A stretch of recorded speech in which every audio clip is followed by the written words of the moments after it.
Congress party నుండి భారతదేశాన్ని రక్షించాలని డిమాండ్ చేస్తూ కాకినాడలో భారతీయ జనతా పార్టీ ఆధ్వర్యంలో రాహుల్ గాంధీ దిష్టిబొమ్మను దగ్ధం చేశారు.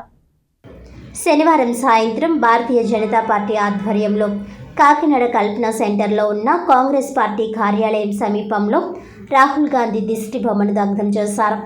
ఈ సందర్భంగా డౌన్ డౌన్ కాంగ్రెస్ అంటూ పెద్ద ఎత్తున నినాదాలు చేశారు. నేషనల్ హెరాల్డ్ కేసులో ముద్దాయిలుగా తేలిన రాహుల్ గాంధీ, సోనియా గాంధీలను తక్షణమే అరెస్ట్ చేయాలని భారతీయ జనతా పార్టీ కాకినాడ జిల్లా అధ్యక్షులు బిక్కిన విశ్వేశ్వరరావు డిమాండ్ చేశారు. రాహుల్ గాంధీ, సోనియా గాంధీలను ఈడీ ముద్దాయిలుగా నిర్ధారించిందని, ఈ క్రమంలో వారిద్దరిని తక్షణమే అరెస్ట్ చేయాలని ఆయన డిమాండ్ చేశారు. ఈ కార్యక్రమంలో బీజేపీ నాయకులు కొక్కిలిగడ్డ గంగరాసు, భీమశంకర్ తదితరులు పాల్గొన్నారు.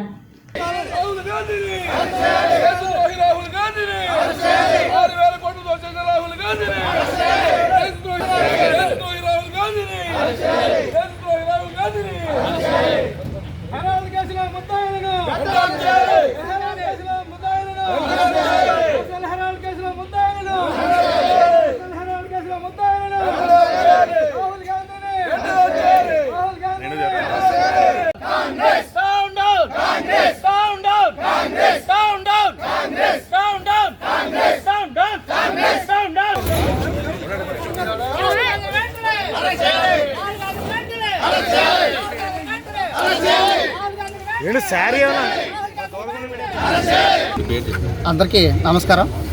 నా పేరు చిట్ర పాపారావు, భారతీయ జనతా యువమోర్చా కాకినాడ జిల్లా అధ్యక్షుడిని. ప్రధానంగా ఈరోజు కాకినాడ జిల్లాలో కాంగ్రెస్ పార్టీ ఆఫీస్ ఎదుర్కొంటా ధర్నా చేయడానికి ముఖ్య కారణం, నేషనల్ హెరాల్డ్ కేసులో భాగంగా ఒక ఎన్జిఓను స్థాపించి ఆ ఎన్జిఓకి 2,000 కోట్లు విలువ చేసే ఆస్తిని 50 లక్షలతో కొనడం జరిగింది.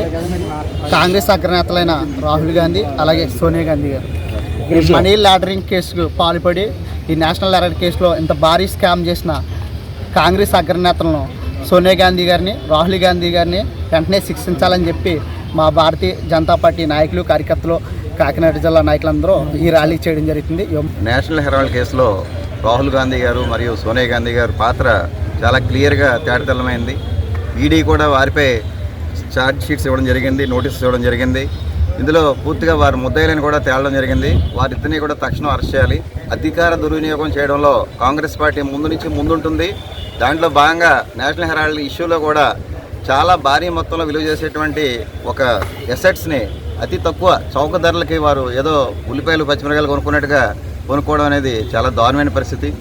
భారతదేశాన్ని ఏ విధంగా లూటీ చేశారు కాంగ్రెస్ ప్రభుత్వం అనేది ఇది ఒక చిన్న ఉదాహరణ. వారిద్దరినీ కూడా తక్షణం అరెస్ట్ చేయాలి. ఈడీ నోటీసులు ఇచ్చింది. కావాల్సినటువంటి అన్ని విధమైనటువంటి ఎవిడెన్సెస్, ప్రూఫ్స్ కూడా లభ్యమయ్యాయి. ఇంకా తత్సాహం చేయాల్సిన అవసరం లేదు.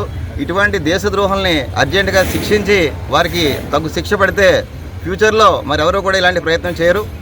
అదేవిధంగా కాంగ్రెస్ ప్రభుత్వం ఏదైతే కుటుంబ సంక్షేమం కోసం చేస్తున్నారో వారి యొక్క ఎసెట్స్ని పెంచుకోవడం చేసిన కార్యక్రమాలన్నింటినీ కూడా తిరిగి తిరగదోడతాం. తప్పకుండా వారిద్దరినీ కూడా ఉరికమ్మ ఎక్కించేదాకా కూడా యుద్ధం చేస్తామని చెప్పేసి ఈ విధంగా తెలియజేస్తున్నాం.